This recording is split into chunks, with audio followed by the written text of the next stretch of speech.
Va a ser una clase bien cortita en realidad porque nos queda solo una parte de la guía. Estoy buscándola. Ya. Y parte de eso ustedes tienen que trabajarlo, más que yo hablarles.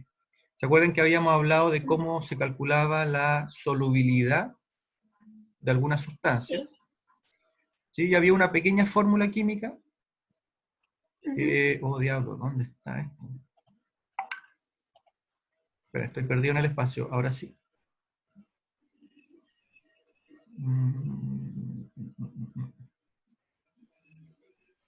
Aquí. Ahí estamos mirando la guía, ¿sí? ¿Cierto? Habíamos hablado un poco en la teoría, lo que era la solubilidad, pero también teníamos una segunda etapa en que teníamos la capacidad de calcular la solubilidad de una sustancia, porque recordemos lo que habíamos conversado, toda sustancia química, todo soluto, tiene una capacidad de disolverse en un solvente. Eso es lo que ya hablábamos de la solubilidad. Es la capacidad máxima de disolución de un soluto en un solvente. Ahora, no todas las sustancias tienen la misma capacidad. Y vamos a ver en guías más adelante que hay muchas características que afectan la solubilidad. Un ejemplo muy clásico. Ustedes tratan de hacer café en agua fría, el café no se va a disolver o va a costar demasiado. Al final no se va a disolver bien. En cambio, en agua caliente se disuelve rápidamente. ¿Por qué? Porque la temperatura es un factor que afecta la solubilidad de la sustancia. En otras palabras, afecta la capacidad de un soluto de mezclarse con un solvente. ¿Ya? Por eso, el concepto de solubilidad tiene que ver con la capacidad de disolverse, pero a una temperatura determinada. Y por eso nuestra fórmula es como bien simple. Si se recuerdan, la habíamos anotado, era la masa del soluto dividido por la masa o volumen del solvente, soluto dividido en solvente multiplicado por 100. Siempre que una fórmula está multiplicada por 100 es porque se expresa en porcentaje. ¿Ya? Y basándose en esa fórmula es que ustedes pueden responder la pregunta 5. ¿Sí? Nos entregan, miren, nos entregan toda la información de la fórmula. Nos entregan los gramos de soluto, nos entregan el volumen del solvente, 100 ml, y eso lo multiplicamos por 100. ¿Por qué? ¿Qué me dice el encabezado de esta tabla? De que en el caso de la sal tiene la capacidad de disolver hasta 20 gramos de soluto en 100 ml de agua. Y ahí hablábamos de que cuando nosotros colocábamos la cantidad justa de solvente en contacto con de soluto, perdón, en contacto con el solvente, se formaba una solución saturada, porque cada molécula de soluto se unió a su molécula de solvente. Quedó saturada, quedó equilibrada. Pero también podíamos en ocasiones saturar excesivamente, cuando echábamos demasiada azúcar en una taza de té, por ejemplo, por mucho que revolvamos, siempre va a quedar un poco de azúcar en el fondo. Eso es porque colocamos demasiado soluto para lo que el solvente podía disolver. Y el resto de soluto que no se pudo mezclar se va al fondo. Por peso, sedimenta y queda en el fondo. O bien preparamos un sobre de jugo que era para 1 litro en 5 litros de agua. Claro, todo se disuelve, el jugo queda muy desabrido, pero eso es una solución insaturada. Me faltó soluto para todo el solvente que yo tengo en esa mezcla. Entonces lo que busca esta tabla es que ustedes hagan el cálculo matemático en la primera columna, por eso dice abajo con flechita, aquí es donde se debe aplicar la fórmula. Primero calcular cuánto les da la solubilidad, y sabiendo cuánto les da la solubilidad, decir si es saturada, insaturada o sobresaturada. ¿Sí? Ahora, en la pregunta 6 nos empieza a hablar de cuáles son los factores que afectan la solubilidad de una sustancia. Yo le acabo de nombrar la temperatura, que la vamos a ver un poco más adelante, pero el principal factor que afecta esto es la característica de la estructura química del soluto. En ese sentido, el soluto, como dice ahí la pregunta 6, nos da inmediatamente la definición, los solutos pueden ser moléculas polares ¿sí? ¿Y polar a qué se refiere? A que en su estructura química tiene cargas positivas y cargas negativas. ¿Sí? Polos, recuerden que polo significa extremo. Por eso tenemos el polo sur, el polo norte en la Tierra, por ejemplo. Acá se refiere a los extremos de carga eléctrica. Un extremo positivo y un extremo totalmente opuesto, que es el negativo. Cuando una molécula es polar, significa entonces que tiene una mayor capacidad para mezclarse con un solvente. Los cristales, por ejemplo, tienen alta capacidad de, por ejemplo, vamos a notarlo aquí inmediatamente. El ejemplo de la sal que colocábamos arriba, si nosotros recordamos la fórmula química de la sal, es el cloruro de sodio.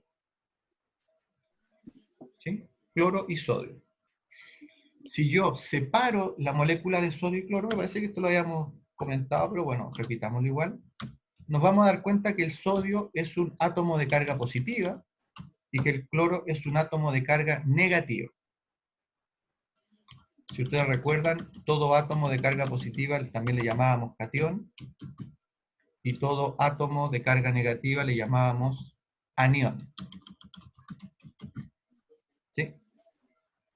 Por lo tanto, el cloruro de sodio es una molécula polar, porque tiene, por un lado, el sodio que tiene carga positiva y el cloro tiene carga negativa, que obviamente cuando el sodio se une con el cloro, se neutralizan. Pero cada uno por separado, la estructura química tiene ambas cargas. ¿Y por qué esto se disuelve muy bien en el agua, por ejemplo? ¿Por qué la sal se disuelve tan bien en el agua? Porque si recordamos la fórmula química del agua, H2O. Si nosotros separáramos la molécula de agua,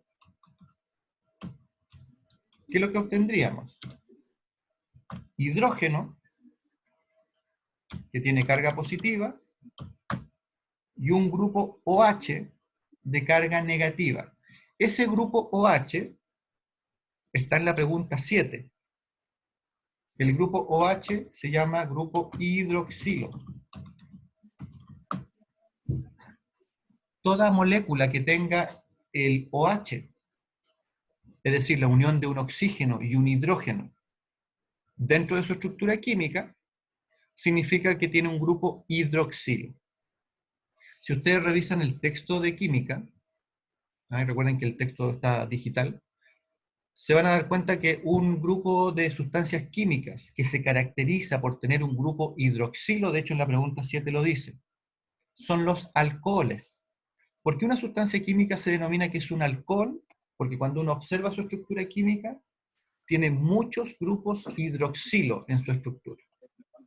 Y por lo tanto, fíjense, si tiene grupos hidroxilos, es porque tiene cargas negativas, porque el grupo hidroxilo se caracteriza por ser de carga negativa. Y por otro lado, el hidrógeno que quedó suelto, cuando separamos el agua, el hidrógeno tiene una carga positiva. Y un hidrógeno que tiene una carga positiva se llama hidrogenión. Hidrogenión. Upa, lo escribí mal. Ahí sí.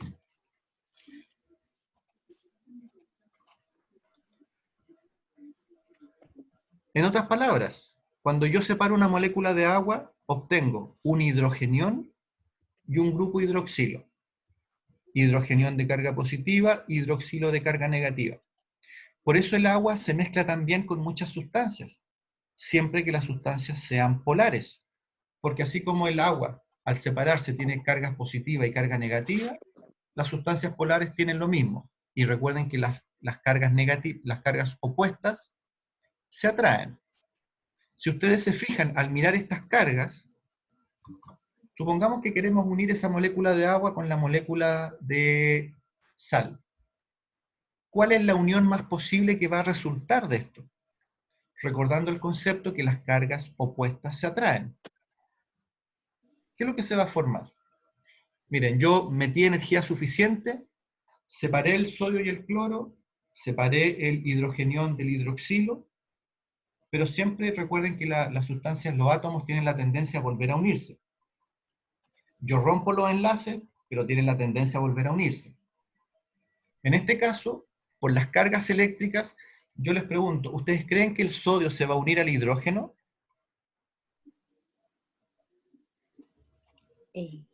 No. Yo creo que sí. Sí, pero ojo, tienen cargas iguales, las cargas iguales se repelen. Ahí va la pregunta. ¿Se fijan? Por lo tanto, lo más probable, no lo más probable, lo que va a ocurrir es que, bueno, el sodio positivo se va a unir al hidroxilo que es negativo, porque cargas opuestas se atraen. Y por otro lado, el hidrogenión que es positivo, se va a tender a unir con el cloro que es negativo. ¿Se fijan? Yo no es porque sepa que el sodio y el cloro o el hidrógeno se comportan, yo solamente lo hice mirando las cargas eléctricas que tiene cada uno de ellos. Y por lo tanto, el NaOH, que es un átomo de sodio, un átomo de oxígeno y un átomo de hidrógeno, se llama hidróxido de sodio.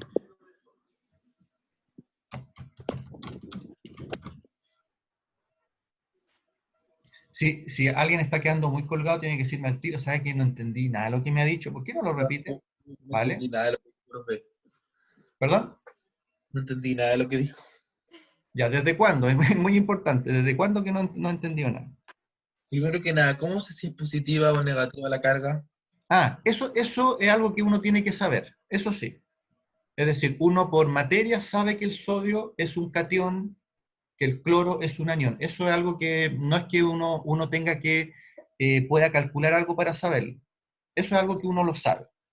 ¿No lo dice la tabla periódica o algo?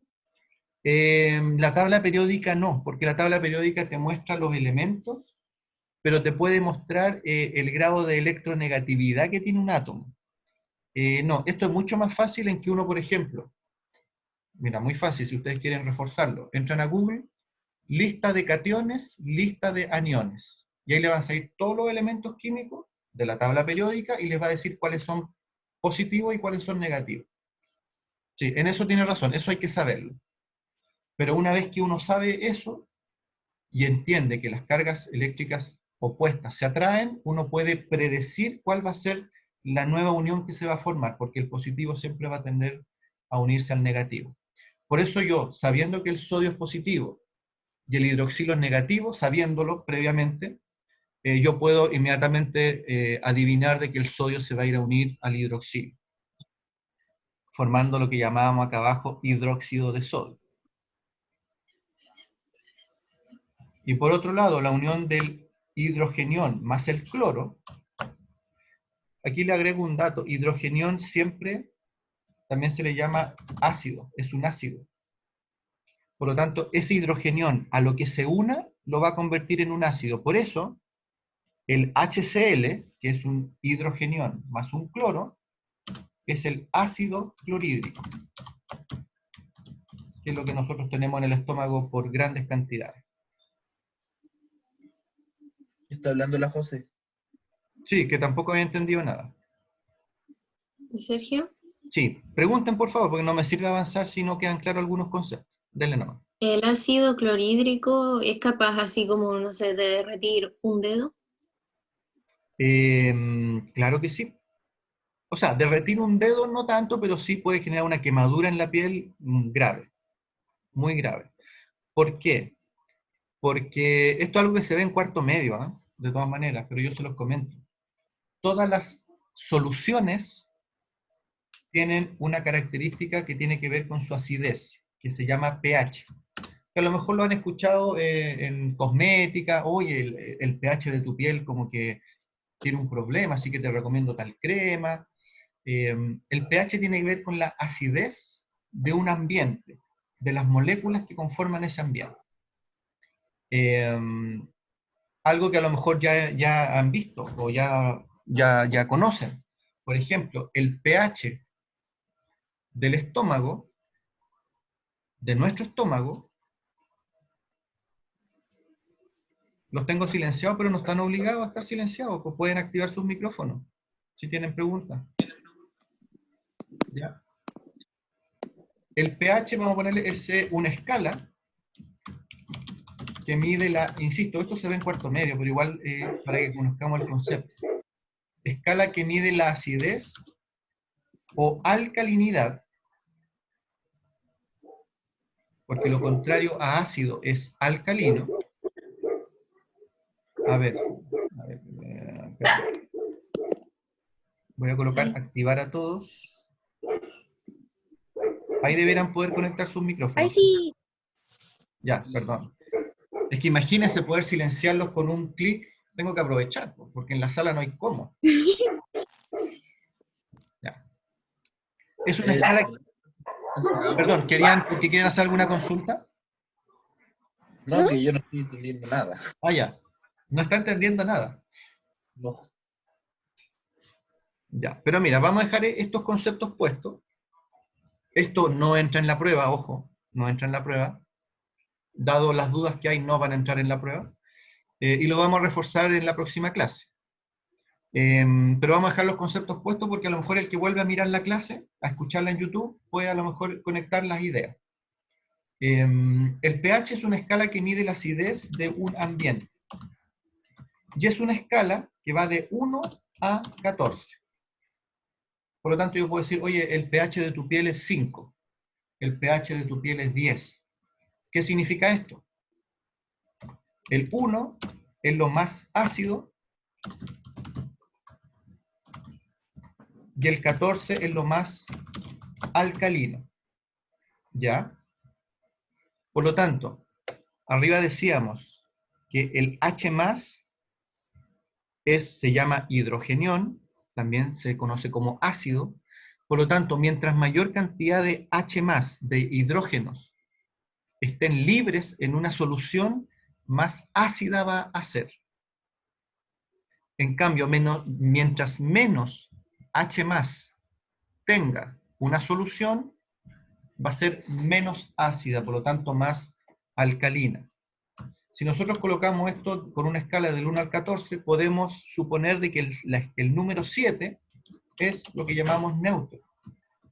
Ahí cuando una sustancia es neutra, no es ni ácida ni es alcalina. Significa acidez.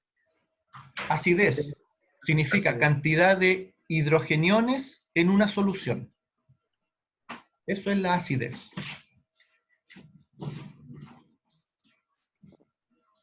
Ya, pero miren, el tema de la acidez, insisto, es de cuarto medio, estamos adelantando. Yo solamente le estoy contando por qué el ácido clorhídrico, ¿sí? Con lo que me preguntaba Antonia, es capaz de generar una quemadura en la piel. Porque tiene tal cantidad de hidrogeniones que reaccionan con las células de la piel y por lo tanto las afectan su estructura, las queman, es lo que nosotros podemos ver. Hay una irritación profunda, ¿sí? Nuestro estómago tiene gran cantidad de ácido clorhídrico, por eso cuando la protección del estómago comienza a fallar, ese ácido clorhídrico comienza a irritar las paredes del estómago, que es lo que nosotros conocemos como una gastritis. O por qué muchas veces cuando tenemos reflujo y se devuelve el contenido del estómago hacia la boca, sentimos una sensación de irritación, de acidez, porque en nuestra boca tenemos ácido clorhídrico, ¿sí? Obviamente un poco diluido con la saliva, por lo tanto no nos genera una irritación tan grave. ¿Ya? Pero bueno, pero no estamos como desviando de nuestro tema. Nuestro tema es darnos cuenta de por qué, volvemos a la pregunta 6, por qué algunas sustancias se pueden mezclar mejor con el solvente que otras y tiene que ver con la presencia de cargas positivas y cargas negativas en su estructura. Ya vamos a ver que lo que afecta a la solubilidad es estructura química, porque tenemos sustancias que son apolares. ¿Qué ¿No significa? puedes escribir esa respuesta? ¿Perdón, Israel? ¿No puedes escribir esa respuesta? Sí, pues eso es lo que hemos estado diciendo. Que las moléculas polares tienen mayor capacidad de mezclarse con el solvente. ¿Por qué? Porque como las sustancias polares tienen carga positiva y carga negativa, por eso se llaman moléculas polares, y el agua, por su parte, al separarse también tiene cargas positivas y negativas, es muy fácil que se puedan unir entre ellas. En cambio, las sustancias apolares son aquellas que no tienen cargas positivas y cargas negativas. Y por lo tanto, como no las tienen, cuando toman contacto con el agua no se mezclan. Un ejemplo de sustancia apolar, el aceite. Si uno ve la estructura del aceite, no tiene cargas positivas y negativas en sus extremos, por lo tanto, por eso no se mezclan con el agua, no porque uno dice, bueno, ¿y por qué el aceite no se mezcla con el agua? Es por eso. Chicos, nos queda menos de un minuto. Vamos a dejar este tema acá, pero lo vamos a retomar la próxima clase que tengamos, ya para que quede mucho más clara. Recuerden, la próxima semana prueba, así que cualquier duda o consulta, el WhatsApp está disponible, o bien nuestro Classroom. ¿Ya? Esto último no va a entrar, así que no se preocupen. Vean desde la densidad y la guía número 1. ¿Ya? Chicos, que estén muy bien, cuídense y nos estamos viendo. Chao. Igual, adiós. Chao. Bye bye.